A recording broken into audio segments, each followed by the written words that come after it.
Bom dia a todos, todos me ouvem? Sim, sim. Sim, sim. Então vamos lá. Então, bom dia, gente. Bom dia a todo mundo que está nos assistindo aí ao vivo nas redes sociais do Coletivo Aveiro Sem Armários e da Marcha LGBT em Aveiro. Gostaria de dar as boas-vindas em nome do Coletivo Aveiro Sem Armários a todos que estão nos acompanhando nessa marcha virtual de 2020. Esse ano, em função da pandemia de Covid-19 e os seus efeitos, as suas consequências, nós que somos da organização da marcha, nós optamos por não realizar nenhuma atividade presencial nesse ano, mas ainda assim nós queremos assinalar a data e assinalar esse mês do orgulho LGBT. Então, para isso, a gente criou esse dia, né, esse dia 13 de junho, repleto de atrações e conversas para a gente assinalar e fazer essa marcha virtual. Então, espero que todos vocês nos acompanhem aí ao longo do dia. A gente está só começando agora, mas ao longo de todo o dia nós teremos uma programação bastante interessante para todo mundo poder assistir e nos acompanhar. E a gente espera, na verdade, que tudo isso passe logo, que essa pandemia acabe, que, enfim, a gente consiga voltar a ocupar as ruas e colorear as ruas de Aveiro e fazer uma celebração tão bonita como a gente conseguiu fazer pela primeira vez aqui na cidade de Aveiro no ano passado. Então, essa é a nossa esperança, a nossa expectativa para o próximo ano. Então, nós estamos aqui nesse momento para celebrar o orgulho LGBT, celebrar a diversidade e celebrar também a pluralidade. E é assim que a gente começa esse dia, né, quando a gente começa os trabalhos aqui da nossa marcha virtual, com uma tertúlia chamada Famílias no Plural, né, Famílias Plurais. E de onde vem essa ideia da pluralidade? Vem justamente do fato de não existir um único modelo verdadeiro, melhor ou ideal de família, né? A ideia de família como a união entre um homem e uma mulher e os seus filhos e filhas, essa família heterossexual, ela é só apenas uma forma possível de ser família, né, de viver família. Porque a gente sabe que, na verdade, existem diversas formas e diversos arranjos, na verdade, de possíveis famílias, né? Famílias monoparentais, famílias compostas por a união entre duas mulheres, famílias compostas pela união entre dois homens, famílias ditas recompostas, né, quando os pais, enfim, pais e mães já tinham outros filhos e depois acabam por fazer uma segunda união. Então, essas famílias parentais e diversas outras formas, na verdade, que a gente tem de ser família e viver família, né? Porque, na verdade, a grande questão por trás desse tema da família, acho que diz respeito aos laços de amor, de respeito, de acolha, de afeto e compreensão construído por pessoas que muitas vezes nem sequer partilham o mesmo sangue, né? Então, para falar um pouco desse tema da família, hoje a gente tem aqui duas convidadas muito especiais, a quem eu agradeço muito a participação nessa conversa, né, nessa manhã de sábado. E vocês aí que estão nos assistindo, eu peço, por favor, que participem, também interajam conosco, mandem comentários, mandem perguntas, que ao final da nossa conversa a gente vai ter um espaço aí dedicado para ler os comentários e responder algumas perguntas se vocês mandarem para a gente, tá bom? Então, eu vou começar essa conversa já com uma pergunta para a Fernanda, que está aqui em representação da Associação Amplos, né? Que é um grupo de pais que se propõe a lutar por uma sociedade mais justa, opondo-se a todas as formas de discriminação. Essa é a descrição do trabalho da Amplos. Fernanda, eu vou citar aqui um autor argentino, que é o Oswaldo Bazan, que ele escreve num livro chamado História da Homossexualidade na Argentina, um enxerto bastante interessante, acho que tem tudo a ver com esse tema que a gente vai falar hoje. A citação é: nós aprendemos a mentir-nos primeiro, a mentir depois, a esconder-nos, a desvalorizar-nos, a desprezar-nos, a não confiar em nossa família mais próxima. O primeiro lugar onde o menino homossexual é ofendido é em sua própria casa. E aí o autor pergunta: seu filho conta com você? E a gente sabe, Fernanda, que, infelizmente, muitas vezes o preconceito, a repressão, o silenciamento, eles começam dentro da própria casa. Infelizmente, isso ainda é uma realidade muito presente, né? Quantas vezes para a pessoa que é LGBT, o próprio lar, né, a própria família, infelizmente, não acaba sendo esse lugar de conforto, esse lugar de acolhimento, mas sim um lugar de repressão e de sofrimento, né? A gente vê isso muito claramente até agora com a pandemia de coronavírus, né?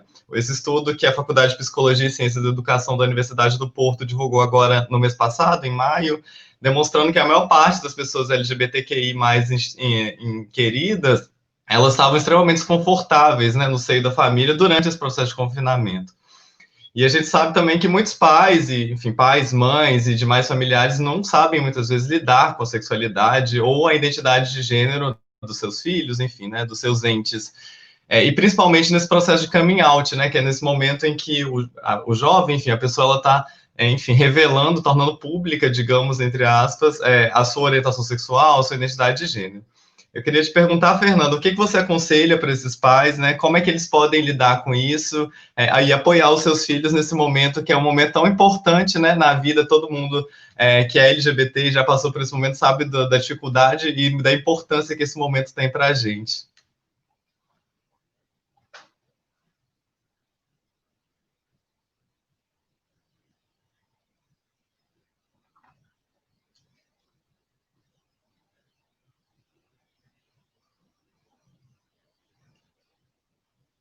Fernanda, eu acho que nós estamos te ouvindo.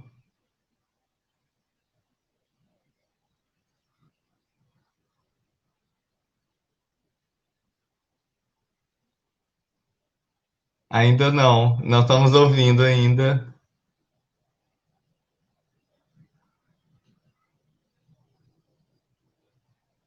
Ok, tá bem.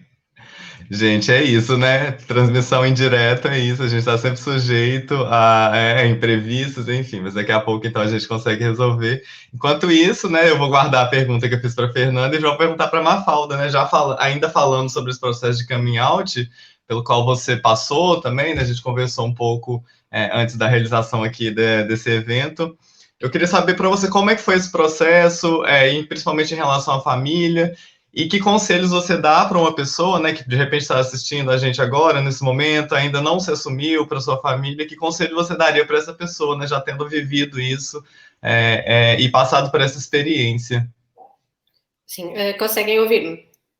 Sim, sim. Ok. Pronto, Alan, obrigada pelo convite estou muito lisonjeada por estar aqui presente nesta conversa. E respondendo à pergunta, a minha situação em particular é um bocadinho diferente, talvez, porque eu nunca tive muitas dificuldades para fazer o caminho out à minha família, porque também a minha família sempre teve uma postura muito liberal, de uma forma geral, então nunca foi uma coisa que pesou em mim. No máximo, eu tinha um bocadinho de medo de dizer à minha avó, mas mesmo assim foi extremamente tranquilo. Portanto, o meu caso não é exemplo nesse sentido. No entanto, eu trabalhei realmente durante muitos anos no ativismo com jovens LGBT mais. E nós tínhamos alguns direcionamentos que nós dávamos sempre aos jovens, em particular no que dizia respeito ao coming out. Nós dizíamos aos jovens para primeiro só fazerem o coming out à família quando se sentirem prontos para fazer o coming out e não o fazerem por se sentirem pressionados a fazê-lo. E segundo, para não o fazerem em ocasiões festivas, para não aproveitarem, por exemplo, o Natal para fazerem o coming out, porque não sabemos o que é que vai acontecer, não é? E não sabendo, mais vale não associar depois uma data festiva a uma situação que pode ter sido bastante tensa. E para não fazerem o coming out ao mesmo tempo para toda a gente. Portanto, para não fazerem aquilo de reunir a família toda e fazer ao mesmo tempo para a família toda, para falarem com um membro da família primeiro e depois geralmente é com o pai ou com a mãe, ou dependendo do tipo de família que têm, para falarem individualmente com os membros da família. Estes são os direcionamentos que pelo menos nós dávamos na altura, já vai há alguns aninhos. Sim, sim, entendi. E esse ano, assim, é engraçado, é curioso, na verdade, a gente está também celebrando aqui os 10 anos, né, da legalização do casamento civil entre as pessoas do mesmo sexo aqui em Portugal, né?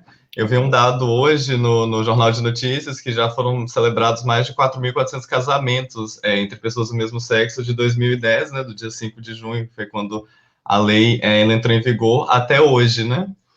E assim, é claro, isso é um marco muito fundamental dos direitos das pessoas LGBTs em Portugal. Isso claramente também tem implicações no próprio conceito de família, né? Enfim, a forma como a sociedade vê a família, encara a família.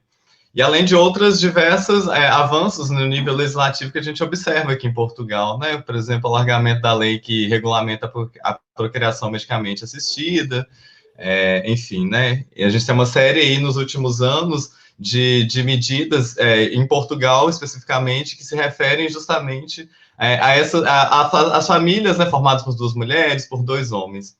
E eu queria te perguntar, aproveitando você que atualmente, né, é uma mulher casada, lésbica, mãe de dois filhos, primeiro, como você, enquanto cidadã portuguesa, você vê essas mudanças no seu país, né, nessa cultura da família, a gente pode dizer dessa forma, e o que para você, na verdade, significa hoje ser uma mulher, ser uma mãe, ser uma mulher lésbica em Portugal? Ok, pronto. Em relação a Portugal, eu sempre tive uma teoria que eu acho que se aplica ainda hoje, que é que os portugueses, de uma forma geral, ou a sociedade portuguesa, é uma sociedade muito que cumpre muito aquilo daquele dito que é primeiro estranha-se, depois entranha-se. Na altura, quando o casamento foi legalizado, e eu até já referi isto, eu não gosto de dizer que o casamento foi legalizado, porque parece que antes era uma coisa horrível, não é? Mas pronto, sim, foi o que aconteceu. O casamento foi legitimado, não é? Prefiro dizer talvez desta forma. As pessoas, o público, de uma forma geral, não teve uma reação espetacular. Havia pessoas, claro, que reagiram bem, mas havia muita gente reticente. E eu sempre tive a teoria que as pessoas iam estranhar, mas depois iam entranhar. E eu acho que foi um bocadinho isso que acabou por acontecer. Na altura foi novidade, mas depois tornou-se corriqueiro e atualmente a maior parte das pessoas, eu acho que, não, pelo menos diretamente a mim, ou que eu ouça, não reclamam por causa disso. Já o acesso à adoção e a procriação medicamente assistida é outro assunto e se calhar as pessoas continuam com essa reticência, mas eu acho também que é uma questão de conhecerem famílias assim, porque eu acho que muitas pessoas têm essa reticência porque não conhecem famílias assim e no universo delas, no universo da cabeça delas, elas criaram uma fantasia que não é real, que não corresponde ao que é uma família homoparental, com filhos, com crianças. E eu acho que eu pelo menos nunca senti as pessoas que foram conhecendo a minha família. Nunca tiveram nenhuma postura negativa. Aliás, o meu filho mais velho tem 5 anos e, portanto, é extremamente vocal em relação à família dele. E ele havia uma fase, agora ele já não está tanto nessa fase, mas assim, há um ano atrás, que nós íamos ao parquinho ou nós íamos a qualquer sítio e ele, sem nenhum motivo, virava-se para as pessoas e dizia: eu tenho duas mães, uma das minhas mães é portuguesa e a outra é brasileira. Assim. E não havia nenhum contexto, né? E nós não sabíamos com quem é que ele estava a falar, não é? Porque eram pessoas aleatórias que estavam lá no parquinho com os filhos. E eu tinha sempre um bocadinho de receio, porque eu nunca sabia se ia haver alguém que ia reagir mal e que lhe ia responder mal. E que ele ia ficar chocado. Na altura até senti que eu tinha de falar com ele para o avisar dessa possibilidade. Para ele, caso claro, isso acontecesse, para ele estar preparado, não é? Mas nunca aconteceu. Todas as vezes que ele falou, as pessoas, no máximo, ficaram desconfortáveis. Foi o máximo que aconteceu, foi ficarem desconfortáveis e rapidamente arranjarem um motivo para ir embora com os filhos. Mas da maior parte das vezes nem sequer acontecia isso. Da maior parte das vezes as pessoas diziam: ai que giro, ai que bom, olha que coisa, e continuavam normalmente sem nenhum tipo de reação extraordinária. Portanto, eu acho que na sociedade portuguesa isso funciona muito bem.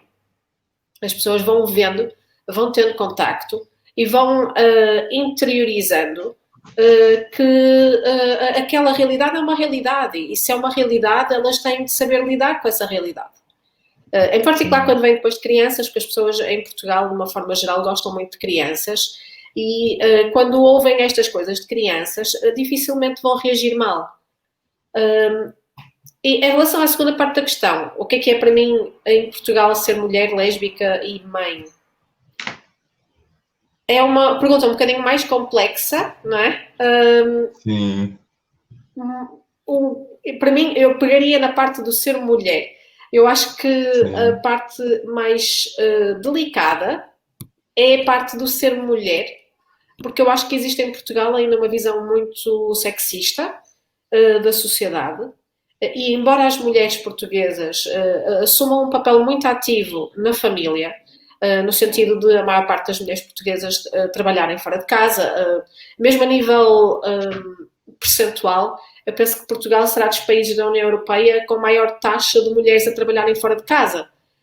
E as mulheres têm muita independência, mas por outro lado, continuam a estar sobrecarregadas com absolutamente tudo o que diz respeito à casa e o que diz respeito aos filhos.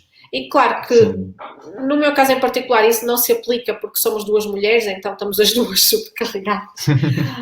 Mas a sociedade, de uma forma geral, ainda reage muito às mulheres desta forma. E eu até comentei contigo, quando nós falamos antes, que eu nunca me senti particularmente discriminada por ser lésbica, mas eu já me senti discriminada por ser mulher. Já senti que a minha credibilidade foi posta em causa em muitas situações. Eu já senti muitas vezes que a reação que muitas pessoas tinham perante mim era que eu era uma miúda, que eu era uma criança quase. Eu tenho 34 anos, mas muitas vezes as pessoas reagiam desta forma, como se eu fosse uma miudinha que não sabe o que é que está a dizer e que está para ali a falar de cor. E quando isto acontecia, eram homens que reagiam desta forma, não eram mulheres. Eram homens. Isto acontecia também, como nós sabemos, acontecia em vários contextos, não acontecia apenas na sociedade em geral, acontecia também em grupos mais restritos, mesmo dentro da comunidade LGBTQ, porque, sim, pronto, lá está, estes preconceitos são transversais e uma pessoa que é educada numa sociedade sexista vai ser sexista independentemente, vai ser sexista, quer dizer, se tiver de ser sexista, vai ser sexista, mesmo que esteja num grupo minoritário. sim, E eu acho que existe essa força muito grande. E isto só para dar um exemplo do tipo de coisa que a maior parte das mulheres provavelmente não ligaria, mas que a mim me incomoda profundamente. Eu vou dar um exemplo muito simples que aconteceu há talvez 10 anos atrás. Eu sim, fui a uma padaria comprar pão e havia uma fila e eu estava na fila e chegou um homem e passou à frente. E eu sou vocal, não é? Eu manifesto-me quando vejo alguma coisa que não acho certa e disse: desculpe, eu estou à sua frente. E ele olhou para mim, à frente de toda a gente, e disse assim: ó biscoito, está calada. Ó biscoito, está calada. Ó que isso. biscoito. Ele chamou-me Gente, biscoito. E depois, assim, o que é chocante é que todas as outras pessoas não tiveram reação nenhuma. Ninguém disse nada. Ninguém disse nada. Mesmo quando eu chamei o atendente e disse: olha, este senhor, que ouviu perfeitamente o que ele disse, ele disse: ai, não sei, não me vou envolver. E existe muito este lavar as mãos em Portugal, eu acho. Pronto, ok. E vou dar mais só um exemplo que eu me lembrei. sim, Como também já referiste, eu estive envolvida no ativismo durante muitos anos e houve uma longa fase da minha vida em que a maior parte do meu convívio social era com pessoas LGBTQ. Os meus amigos eram. Eu não tinha amigos heterossexuais. uhum, Eu lembro-me de uma ocasião em que eu estava com os amigos e estávamos num grupo grande na casa de um amigo e éramos talvez uns 10, 12 e eu era a única mulher. E sim, um dos rapazes disse uma coisa extremamente ofensiva em relação a mulheres que eu nem me sinto confortável em repetir porque acho que é incrivelmente ofensivo, mas que degrina a imagem das mulheres de uma forma geral e ele fez uma generalização. E a reação de todas as pessoas que estavam lá, que eram meus amigos, foi rirem-se. Eu fiquei extremamente desconfortável. Eu disse que estava desconfortável com aquilo. Eu expliquei que aquilo me sim, ofendia diretamente. Eu expliquei que aquilo não era um comentário aceitável. E eles continuaram a rir e a achar engraçado aquilo que ele tinha dito. E, portanto, eu acho que o sexismo é um problema neste momento, pelo menos para mim, na minha perspectiva, mais vigente na nossa sociedade do que propriamente a homofobia. No entanto, faço este parênteses. É mais fácil ser uma mulher lésbica na minha opinião, do que um homem homossexual ou bissexual em Portugal. Porque ao mesmo tempo que existe essa discriminação em relação às mulheres, essa discriminação, ironicamente, acaba por dar uma proteção às mulheres em termos sociais que não dá aos Sim, homens. E enquanto que eu ser uma mulher lésbica não ofende tanto os machões da sociedade, um sim, homem sim. gay ofende mais facilmente esses machões da sociedade. Portanto, tem esta dualidade também.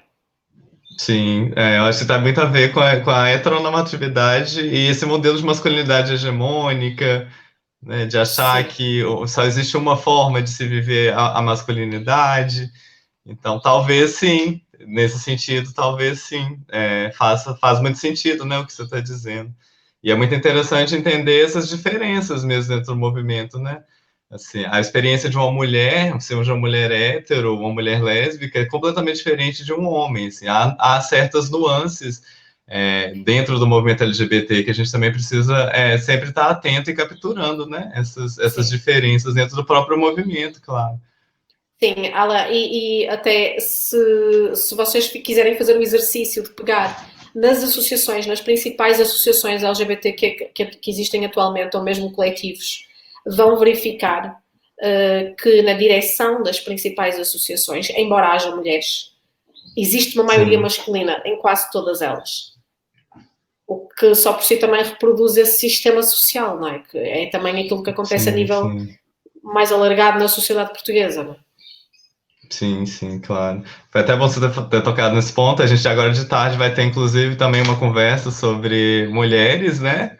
Então a gente vai falar. A gente não, né? Não, senão eu, no caso, mas as minhas colegas Rita e a Andrea vão conduzir uma conversa também sobre esse assunto na parte de tarde. Então você que está assistindo a gente aí, não deixe de conferir nossa Claro. conversa aí por volta das 4 da tarde. Fernanda, você consegue ouvir agora e falar?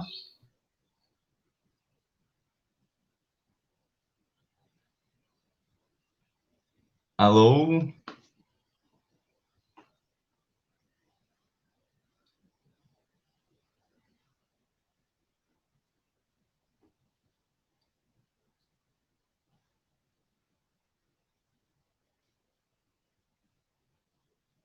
Alô, Fernanda?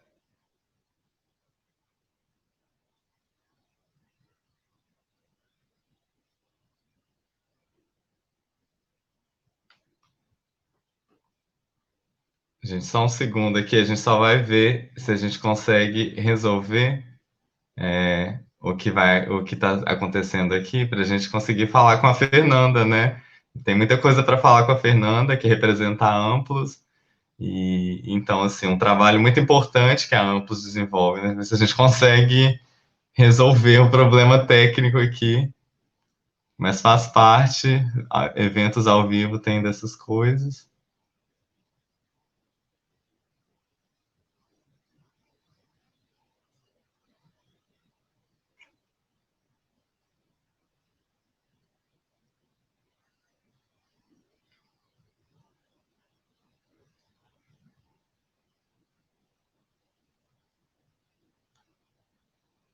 Ops.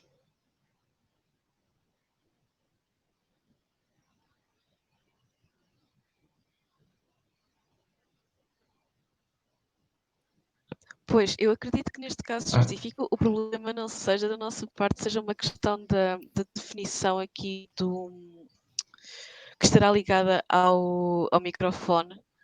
Mas sim. pronto, enquanto a Fernanda foi tentar resolver a questão, pronto, queria aproveitar para vos Sim. cumprimentar, dizer bom dias. Mafalda, obrigada por ter juntado a nós. Obrigada, eu. Ahm, Qual é a experiência, por exemplo, se me permites? Ainda não temos nenhum comentário com nenhuma questão, mas a quem nos está a ver, podem fazer comentários em qualquer um dos sítios onde nos estejam a ver. Nós recebemos imediatamente e, portanto, podemos pôr quaisquer comentários ou questões aos intervenientes. Se me permites a pergunta, como é que os teus filhos e a questão de terem duas mães, como é que isso te translate a palavra em português. Traduz. Exato, obrigada. Isto é de manhã e para mim ainda é complicado de manhã por aqui. Falta como é que isso traduz, por exemplo, na vivência escolar da parte deles? Sim, pronto, os meus filhos ainda são muito pequeninos, não é? O meu filho mais velho tem 5 anos e a pequenina tem 2, portanto a de 2 nem... eu acho que ela nem sequer tem consciência disso.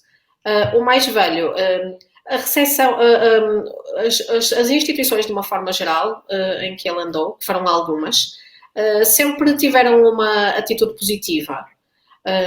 Houve em algumas uma atitude mais velada, no sentido em que, por exemplo, inicialmente ele andou numa escolinha que era uma IPSS, portanto era uma creche /pré que é subsidiada pelo Estado mediante os rendimentos da família, do agregado familiar, pelo que tinha crianças de todos os estratos sociais e de todo o tipo de comunidades. E inicialmente, isto foi no centro do Porto, e essa em particular, embora a nível do pessoal, portanto, as professoras, as educadoras neste caso, e as auxiliares e todo o pessoal docente e não docente fosse excelente, e nunca houve nenhum tipo de discriminação, nem comentário negativo, nem nada do género, eu notava que existia uma postura delas, que partia delas,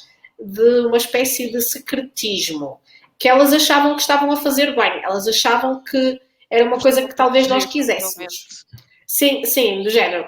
Por exemplo, se nós fôssemos as duas ao mesmo tempo buscar o nosso filho, elas diziam assim à criança: olha quem está ali, mas não diziam olha as tuas mães. Okay. Mas se eu fosse sozinha, eles diziam olha a tua mãe.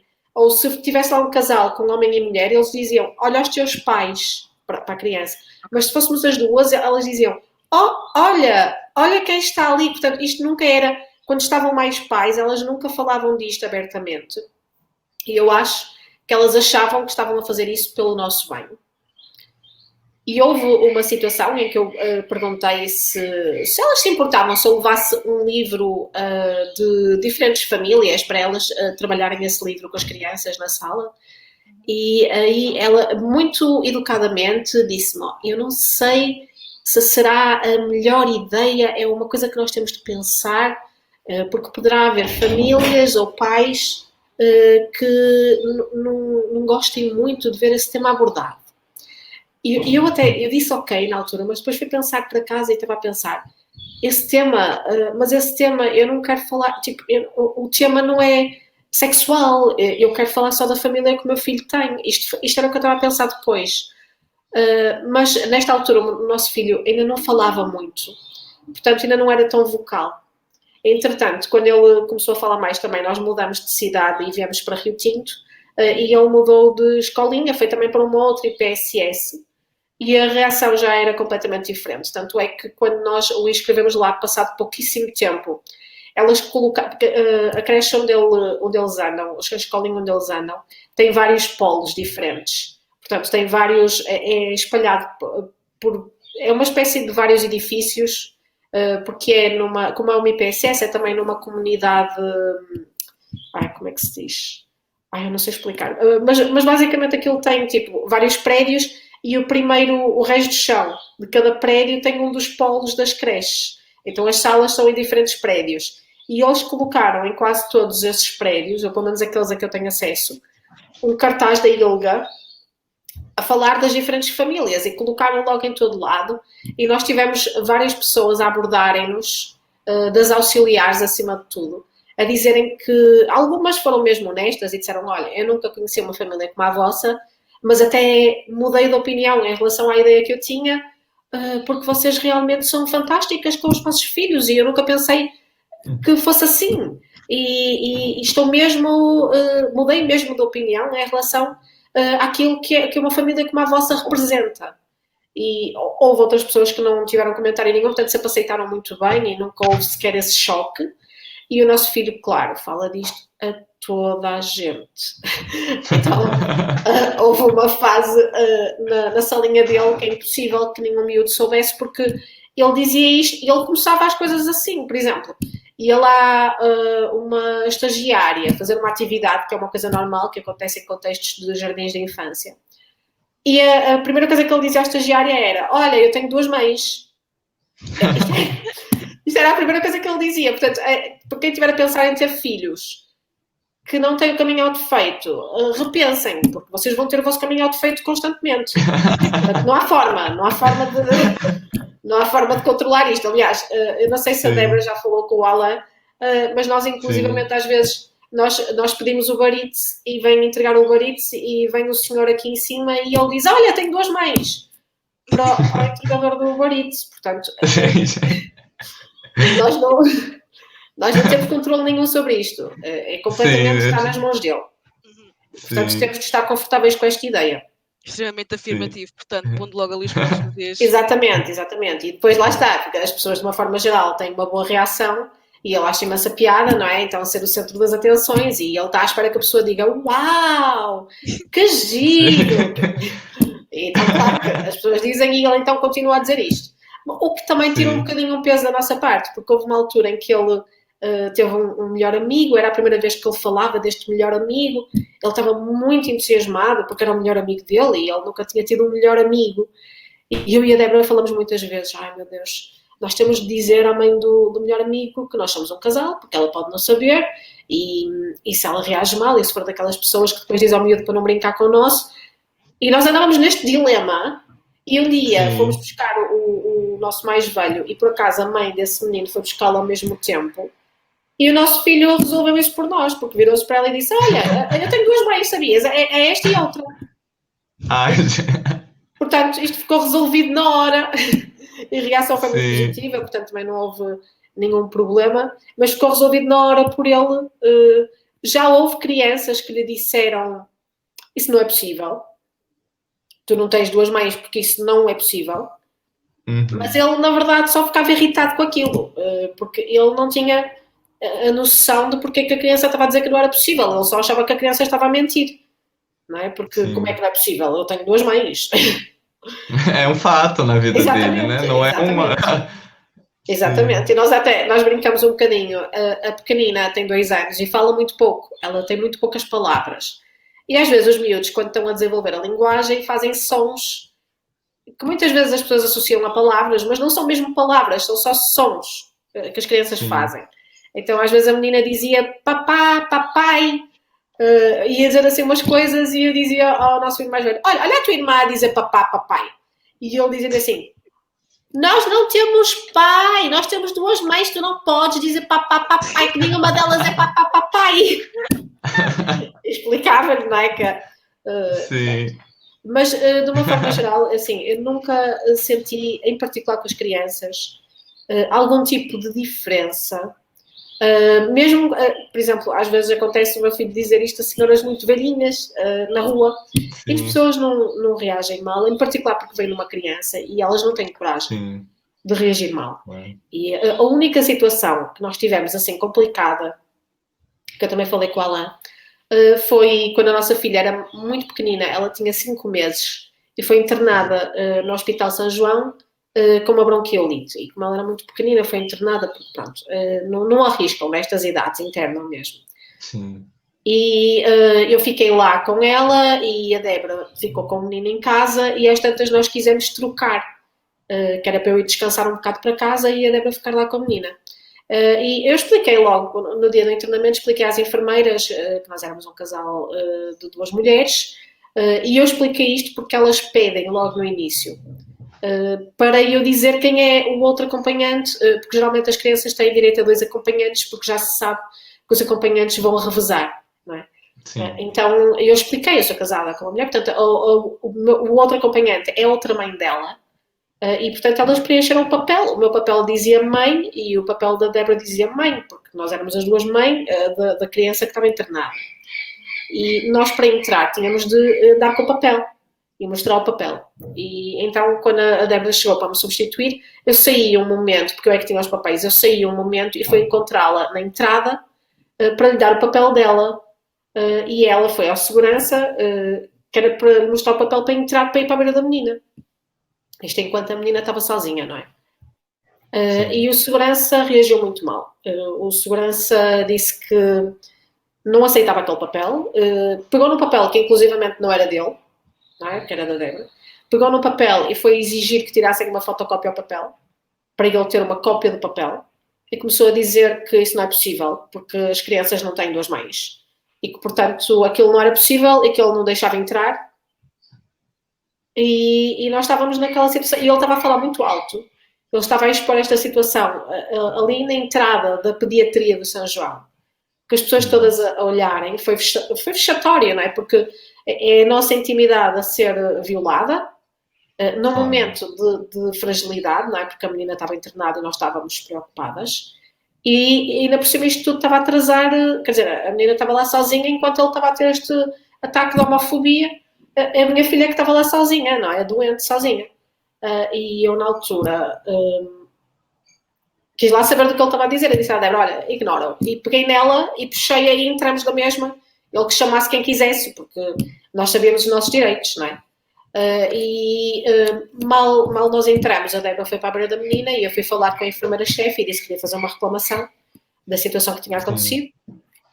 Reuniram logo comigo. As enfermeiras foram espetaculares, reuniram logo comigo, a enfermeira-chefe pediu imensa desculpa e disse que, pronto, o senhor não fazia parte do pessoal do hospital, era uma empresa exterior que colocava os seguranças aleatoriamente, portanto, nunca sabiam qual era a segurança que vinha para ali, porque mudava sempre, os seguranças mudavam sempre de local do hospital, e que eu poderia fazer uma reclamação, mas que eu tinha de fazer diretamente com a empresa que os colocava, porque o hospital provavelmente não tinha responsabilidade, mas eu fiz na mesma no hospital, porque acho que eu estava no hospital e o hospital tem de se responsabilizar até certo ponto, não é?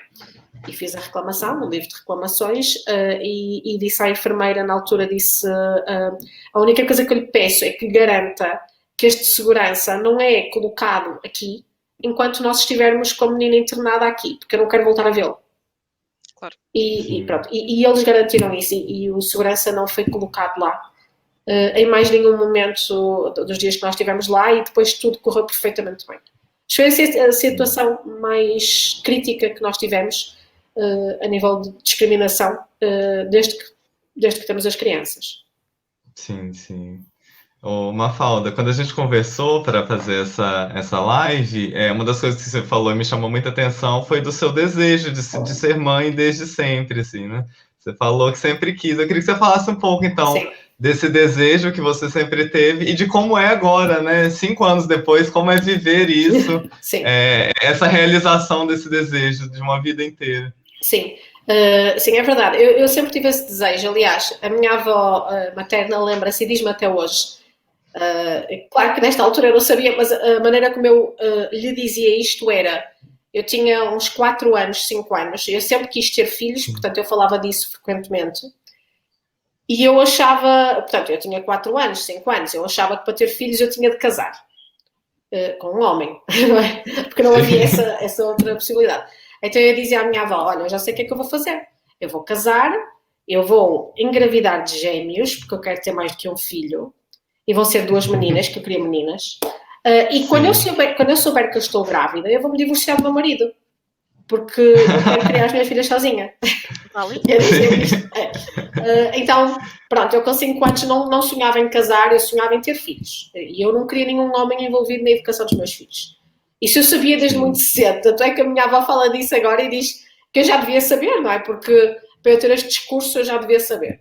E inclusivamente eu até consegui encontrar vídeos de quando eu era criança, quando eu tinha 5 anos também, a dizer com a minha outra avó, que entretanto já faleceu, que eu dizia mesmo no vídeo, tinha lá 2 bonecos enormes, bonecos de Natal, um menino e uma menina, e eu estou no vídeo a dizer... A menina é muito linda, mas o menino não gosta. Eu gosto é da menina.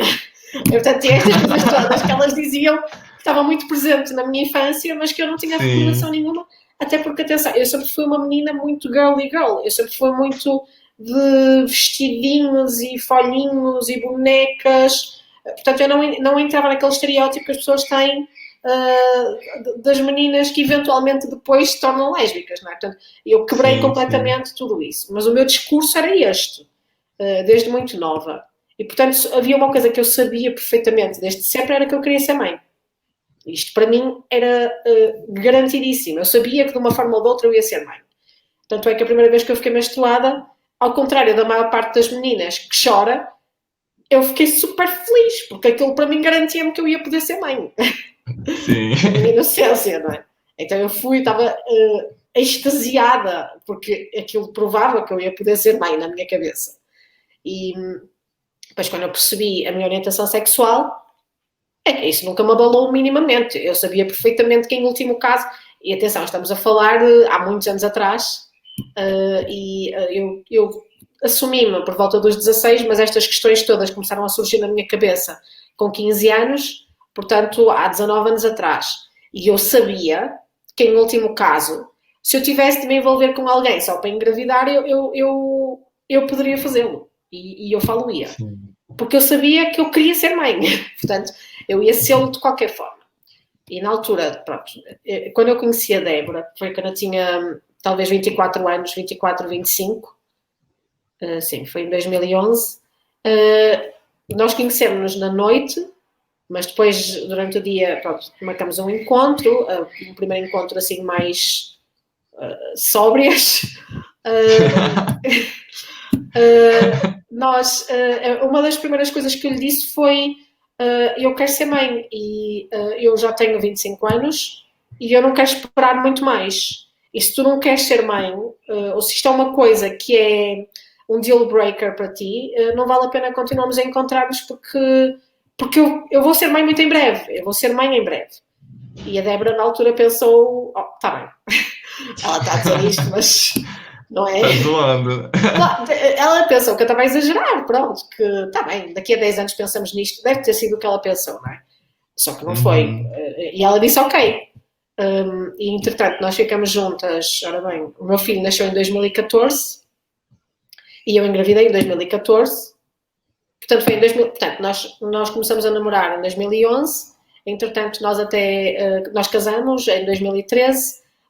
Depois nós emigramos, na altura, durante um ano, para a Inglaterra, e foi em 2014 que eu comecei a dizer, olha, eu não sei, houve um switch dentro de mim, e eu preciso de ter um filho, eu não consigo adiar, eu não consigo esperar mais um ano, eu não consigo esperar mais um mês, tem de ser agora, e eu não consigo explicar isto. Isto é daquelas coisas que eu acho que é mesmo o relógio biológico, que se calhar nem todas as mulheres têm, mas eu tinha, e que foi uma coisa que eu não consegui esperar mais um mês. Tanto é que eu, para engravidar, deveria controlar o meu ciclo menstrual e eu controlei o meu ciclo menstrual um mês. Porque eu não aguentava continuar a controlar o ciclo menstrual. Porque eu queria fazer aquilo naquele momento. Pronto. E foi assim que o nosso filho surgiu, não é? Nós fizemos... Eu não sei se... Eu não cheguei a falar sobre isto, Alain, mas eu acho que a Débora provavelmente já comentou isto contigo. Nós fizemos inseminação artificial caseira. Sim. Portanto, nós não, isso eu não sabia. Pois, nós na altura estávamos em Inglaterra e havia e há um banco de esperma, que é o Cryas, da Dinamarca, que enviava na altura esperma para particulares. Agora já não o faz, mudou esta política no último ano e meio, eu acho. E eu estou a dizer isto porque eu sei que há muita gente que entra em contacto comigo por causa deste assunto. E assim já toda a gente fica esclarecida que a Cryas neste momento, não, pelo menos em Portugal, não está a enviar para particulares, está a enviar apenas para clínicas, mas na altura enviava para particulares. Então lá está, eu controlei o meu ciclo um mês e nós arriscamos e mandamos vir, nós escolhemos o dador no site e mandamos vir o material e a Débora literalmente fez o nosso filho. Não é? Porque, a sério, literalmente, tanto é que às vezes ela brinca e diz assim, alguém diz, ai, que crianças tão bonitas, ela diz, ai, não é, fui eu que fiz, porque foi. Pronto, ela fez a inseminação, é uma inseminação, não é um procedimento médico, porque não é uma inseminação intrauterina, é uma inseminação simples, é uma inseminação com uma seringa pequenininha, daquelas que os diabéticos usam, e o esperma fica exatamente no sítio que ficaria se aquilo fosse feito da forma tradicional. Portanto, não é um procedimento médico, não tem de ser um ambiente extremamente estéril nem nada. Portanto, não existem essas questões. E deu certo, e eu engravidei logo, à primeira do nosso mais velho, e tivemos um menino depois em Portugal, porque nós, a meio da gravidez, decidimos voltar para Portugal e criar as crianças aqui. E depois, quando foi da mais nova, foi mais ou menos a mesma coisa. Eu, a partir de certa altura, comecei a dizer: eu quero ter outro filho, eu quero ter outro filho, eu preciso tentar ter outro filho, tem de ser agora, e foi a mesma coisa. Só que na altura já era permitido em Portugal inseminação para casais do mesmo sexo, no caso mulheres. Sim. Então nós dissemos assim: ok, para facilitar as coisas, vamos a uma clínica e vamos fazer o procedimento na clínica. E nós queríamos usar o mesmo dador, porque assim eles seriam irmãos biológicos a 100%, e nós já tínhamos o material comprado e reservado, portanto era o que faria sentido. E a clínica disse: que não, nós trabalhamos com isso, nós vamos pedir autorização ao Conselho de Procriação Medicamente Assistida, e receberam a autorização. E nós tentamos 2 vezes na clínica e não deu certo. Da primeira vez não deu certo mesmo, da segunda vez eu engravidei, mas perdi logo no início, nem tinha atraso ainda e já tinha perdido. E o médico disse: mas agora como para todos os efeitos perdeu, vamos esperar mais um ciclo. E eu disse à Débora: não, eu não vou esperar, porque se eu fosse hetero, eu nem sabia que eu tinha estado grávida, porque eu fiquei menstruada na mesma altura que eu deveria ter ficado menstruada, portanto eu não vou esperar. E ela disse: ok, queres tentar mais uma vez, como fizemos do primeiro? E disse: quero. E na altura era possível ainda, então nós fizemos isso, nós mandamos entregar aqui e deu certo, outra vez. Portanto, a nossa taxa de sucesso é 100%. Entre as duas, não é? Quando não temos a clínica é que não dá muito certo. Mas a nossa taxa é engraçado, porque desafia um bocadinho as estatísticas que as clínicas têm em relação a isto. Mas pronto, foi a maneira como funcionou para nós. E agora que estão aqui os dois, eu até queria ter 3, mas eu depois da minha filha nascer não dá. Não dá. Sim, é 3. Não dá, porque e depois eu acho que se calhar há pessoas que têm crianças que são mais tranquilas, não sei, mas nós não temos essa, não diria que é uma sorte, mas não temos essa situação connosco. Então, quando a nossa filha nasceu, nós dissemos: acabou, não dá, não vamos ter mais, porque é muito difícil, porque eles são muito pequenos e têm uma diferença pequena, não é? Tem uma diferença de 3 anos, e é muito difícil a nível da exigência física e psicológica, os dois, porque eles não são autónomos. Eu estou com esperanças quando ela chegar assim aos 4, 5 anos, que vai ser super fácil, mas isso ainda não aconteceu. Então é muito difícil a maior parte do tempo, e as pessoas têm que ter esta consciência, que até podem ter sorte, não é? E ter crianças, sei lá, que adormecem super facilmente e dormem a noite inteira e são super tranquilas, mas isso não é o caso com os nossos. E nós agora estamos concentradas em eu não quero dizer sobreviver, mas no fundo é isso que nós estamos a tentar fazer para já, e fazer com que eles tenham a melhor experiência possível, porque pronto, se fosse também para eles serem criados de qualquer forma, se calhar realmente não era um esforço muito grande, não é? Mas nós tentamos, pronto, tudo é centrado nas crianças, e havendo 2, nós deixamos de ter, por exemplo, a Débora gosta muito de viajar, eu também, mas a Débora gosta particularmente de viajar culturalmente, portanto, de fazer viagens culturais, o que com crianças muito pequenas não é possível.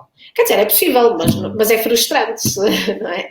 Porque não se vai conseguir fazer nada do que se quer, e com crianças pequenas o único tipo de férias que funcionam são férias tipo de praia, piscina, ou férias tipo turismo rural. Tem de ser uma coisa assim, porque com estas idades porque senão não funciona.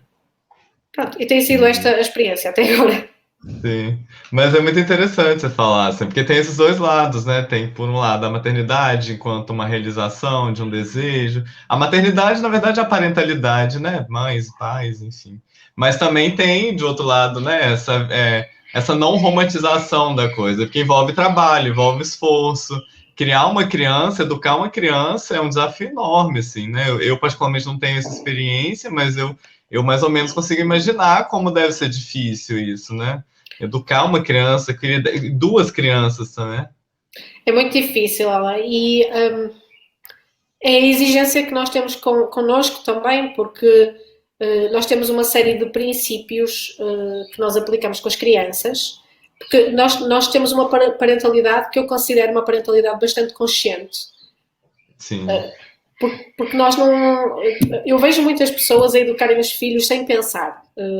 Educam no instinto, educam no momento. E nós não temos esse tipo de parentalidade. A nossa parentalidade é uma parentalidade pensada, planeada e consciente. E é muito difícil, porque, por exemplo, a nossa mais nova em particular tem um feitiozinho assim difícil. Que eu acho que lhe vai dar muito jeito quando ela crescer. Acho que vai ser fantástico para ela de um ponto de vista pessoal, mas como filha torna a nossa vida muito complicada, não é? Claro. E é muito difícil não reagir no momento. E nós não podemos reagir àquilo que está a acontecer.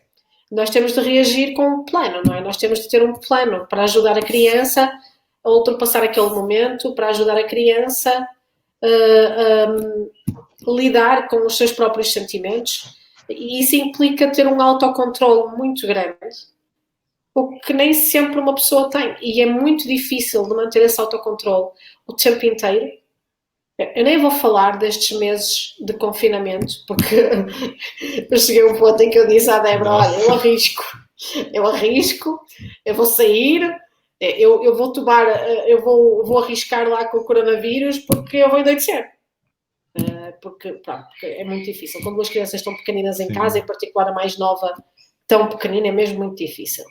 Mas existem muitos desafios da parentalidade atualmente, sempre existiram, mas eu acho que agora se dá mais ênfase a esses desafios, e na parentalidade há sempre alguém que acha que nós estamos a fazer a melhor coisa do mundo e há sempre alguém que acha que nós estamos a fazer a pior coisa do mundo. E quando uma pessoa, em particular em Portugal, tem filhos, é como se de repente fosse permitido o público comentar. É uma coisa assim impressionante. Eu já tive, por exemplo, com o nosso mais velho, aconteceu-me no início, no mesmo dia, pessoas diferentes virem-me dizer que ele devia vestir um casaco porque estava frio, ou que ele devia tirar o casaco porque não estava tanto frio. No mesmo dia, pessoas que eu não conhecia na rua, que vieram ter comigo dizer-me aquilo em momentos diferentes. Portanto, uma pessoa também tem de aprender a impor-se e a ter uma postura específica para não deixar que toda a gente depois venha opinar do que é que nós devemos fazer. Nós tivemos até uma situação com o nosso filho. O nosso filho nasceu com estrabismo. Ele tocava nos 2 olhos. E isso era muito notório. E, aliás, ele teve de ser operado depois aos 4 anos para corrigir o estrabismo. Só que acontecia-nos inúmeras vezes. É surreal, mas acontecia. Nós estávamos com ele e pessoas na rua vinham ter connosco dizer: vocês já repararam que ele troca os olhos? É porque ele está a trocar os olhos. Vocês já repararam? Não, nós nunca reparámos. Nós estamos com ele os dias todos, constantemente. Mas nunca reparámos. Nunca olhei muito para a cara dele, portanto... Quer dizer, mas as pessoas dão-se esta liberdade. As pessoas dão-se a liberdade de vir ter connosco e, portanto, uma pessoa quando decide ter filhos em Portugal tem de ter esta consciência. Tem de ter a consciência de que vai ter de se impor neste tipo de situações. E a Débora tem um bocadinho mais dificuldade em impor-se, porque é muito mais delicada e com as pessoas e quer ser educada, e eu já não tenho assim tanto problema. Eu já estou num ponto em que me viro para as pessoas e digo: pronto, mas não é nada consigo, portanto, por favor, não se metam na nossa vida. E digo-lhes mesmo isto porque é isso que eu quero que elas façam. Mas é a verdade, né? Exatamente. E, portanto, é isso que... Mas isto é uma coisa que não... Isto é uma coisa que nós vamos desenvolvendo ao longo da maternidade. Não é uma coisa que vem logo no início. No início nós ficamos sem saber como reagir, não é? Sim. E você vai aprendendo, né? Tem de ser, até porque nós estamos lá para os proteger. E eu não queria que o meu filho achasse que havia alguma coisa de errado com ele. Portanto, eu não ia deixar aquelas pessoas continuarem a dizer este tipo de coisa à frente dele. Sim, então... claro. Com certeza. Bom, a gente está acabando nosso tempo aqui, Joana. Não sei se tem alguma pergunta. Não, relativamente aos comentários, temos apenas a Fátima a dizer obrigada, Mafalda, pelo seu testemunho, que é muito importante para outros jovens LGBT. Pronto. Queria dizer que, no caso da Fernanda, estamos mesmo a ter problemas com o hardware, portanto, com o microfone, câmara, etc. No entanto, ela disponibilizou-se para gravar um vídeo para nós depois publicarmos sobre a Amplos e, inclusivamente, a responder a perguntas que os visualizadores possam ter, ou que, portanto, podem nos enviar aqui para o chat, podem nos enviar para as nossas páginas de Facebook e para os nossos social media, que nós reencaminharemos para a Fernanda, que depois tratará de responder às mesmas. Tá bem, obrigado, Joana. E já vou assim... esperem, então, que a Fernanda está de volta. Dê-me só 2 segundos. Será que agora finalmente... Vamos ver se a gente consegue. Alô, Fernanda? Não. Não vai, né? Gente, infelizmente, assim, mas depois então a gente vai fazer esse bate-papo com a Fernanda. Mas já vou aproveitar e agradecer a Fernanda e a todo o pessoal da Amplos pela disponibilidade de estar aqui conosco. Não é a primeira vez, né? Enfim, já são parceiros aí de outras iniciativas, de outros momentos. Então, Fernanda, foi uma pena não poder ter falado com você hoje, mas com certeza a gente vai fazer esse bate-papo depois, falar um pouquinho sobre a Amplos, do trabalho maravilhoso que a Amplos desenvolve e que com certeza tem uma importância assim, fundamental, né? Muitos pais, muitas mães que de repente estão vivendo esse momento, não sabem lidar com a orientação sexual dos filhos, com a identidade de gênero dos filhos, podem encontrar na Amplos, né, esse respaldo e essa ajuda mesmo, né? Então, depois a gente faz aí um bate-papo com a Amplos, com a Fernanda da Amplos, mas já agradeço. Agradeço demais também a Mafalda pela participação nesse evento. A Mafalda e a Débora, né? Porque o convite, na verdade, foi para as duas. Eu falei, seria interessante ter as duas falando. Porque, além de tudo, é um casal transnacional, né? Uma portuguesa e uma brasileira. Assim, a gente já coloca até numa outra realidade, né? Uma outra dimensão da questão, assim. E aí, para a Mafalda estar aqui, a Débora está cuidando das crianças, né, Mafalda? Pois, era impossível estarmos as duas, porque é um dia de fim de semana e, portanto... É impossível. Uma de nós tem que estar com as crianças. E eu já ouvi a porta a tentar abrir, portanto, uma das crianças lá fugiu e tentou abrir a porta e a Débora deve ter ido a correr e deve ter pegado na criança. Deve ter sido isso. É isso. Então é isso. Obrigado, Mafalda, obrigado, Débora. Também obrigado a todo mundo que acompanhou a gente. Eu espero que vocês continuem acompanhando a nossa programação ao longo do dia, né? Eu só vou terminar, então, a nossa conversa aqui com uma citação de um livro do Walter Hugo Mãe, que eu acho que tem muito a ver com esse tema que a gente discutiu aqui hoje, que é O Paraíso São os Outros. E é um livro, né, para quem já leu vai saber que ele é narrado por uma criança, por uma menina que está descobrindo e entendendo o amor, né, explorando, digamos, essa temática do amor. Então, a citação é: reparo desde pequena que os adultos vivem muito em casais, mesmo que não sejam óbvios, porque algumas pessoas têm par, mas andam avulsas como as solteiras, há casais de mulher com homem, de homem com homem e outros de mulher com mulher. Depois, há casais de pássaros, coelhos, elefantes, besouros. Os pinguins são absurdamente fiéis, quero dizer, há também casais de pinguins e até de golfinhos, tudo por causa do amor. O amor constrói. Gostarmos de alguém, mesmo quando estamos parados durante o tempo de dormir, é como fazer prédios ou cozinhar para mesas de 1000 lugares. Mas amar é um trabalho bom, a minha mãe diz. Então, com esse sentimento de amor e com essa voz da sua filha, né? Alice, com a intervenção da Alice, eu acho que a gente... Olá! Olá! Manda um beijo. Pronto, diz assim, tchau, tchau! Pois, eu já sei o que é que tu queres. Já sei. Agora vamos tratar disso. Pronto. Então, com esse Obrigada. momento lindo, a gente encerra esse painel. Muito obrigado a todos que acompanharam.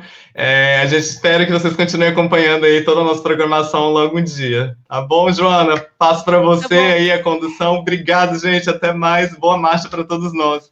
Obrigada. Todos e todas Tchau, nós. tchau. Adeus. Tchau, tchau. Obrigada a todos vocês por estarem aí desse lado.